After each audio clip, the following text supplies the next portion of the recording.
Chinese തലസ്ഥാനമായ ബെയ്ജിംഗിലെ ഏറ്റവും ഉയരമുള്ള കെട്ടിടമായ സിറ്റിക് ടവറിൽ ഇടിച്ചുകയറി ചെറുവിമാനം. 108 നിലകളുള്ള ഈ കൂറ്റൻ കെട്ടിടത്തിൽ വിമാനം ഇടിക്കുന്നതിന്റെയും കെട്ടിടത്തിന്റെ അവശിഷ്ടങ്ങൾ താഴേക്ക് പതിക്കുന്നതിന്റെയും നടക്കുന്ന ദൃശ്യങ്ങൾ സമൂഹമാധ്യമങ്ങളിൽ വ്യാപകമായി പ്രചരിക്കുന്നുണ്ട്. അപകടത്തിൽ ആർക്കും പരിക്കേറ്റതായുള്ള വിവരങ്ങൾ അധികൃതർ പുറത്തുവിട്ടിട്ടില്ല. അതേസമയം വിമാനം ഇടിച്ചതിനെ തുടർന്ന് കെട്ടിടത്തിന് കേടുപാടുകൾ സംഭവിച്ചു. കെട്ടിടത്തിന്റെ ചില്ലുകൾ തകർന്നു വീണതായി ദൃശ്യങ്ങളിൽ വ്യക്തമാണ്. വിമാനത്തിന്റെ പിൻഭാഗവും താഴെയുണ്ടായിരുന്ന ഒരു ടാക്സിയുടെ തകർന്ന ചില്ലുകളും ചിത്രത്തിൽ കാണാം. കൂടാതെ താഴെ ചെറിയൊരു തീപിടുത്തമുണ്ടാവുകയും പുക ഉയരുകയും ചെയ്തു. അപകടത്തെ തുടർന്ന് പോലീസ് ഈ പ്രദേശത്തേക്കുള്ള റോഡുകൾ അടച്ചു.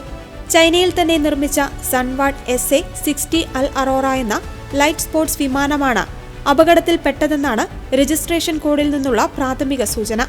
ഒരു കാറിന്റെ വലിപ്പം മാത്രമുള്ള ഇത്തരം വിമാനങ്ങൾ പൈലറ്റ് പരിശീലനത്തിനും വിനോദ പറക്കലുകൾക്കുമാണ് സാധാരണയായി ഉപയോഗിക്കുന്നത്. സംഭവത്തിൽ ചൈനീസ് അധികൃതരോ വിമാന കമ്പനിയോ ഔദ്യോഗികമായി ഇതുവരെ പ്രതികരിച്ചിട്ടില്ല. സർക്കാർ ഉടമസ്ഥതയിലുള്ള സിറ്റി ഗ്രൂപ്പിന്റെ ആസ്ഥാനമാണ് ഈ കെട്ടിടം.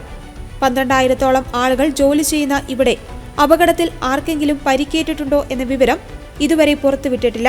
ഡ്രോണുകൾ പറത്തുന്നതിന് മെയ് 1 മുതൽ ബെയ്ജിംഗിൽ കർശന നിയന്ത്രണങ്ങൾ ഏർപ്പെടുത്തിയതിന് പിന്നാലെയാണ് ഈ സംഭവം.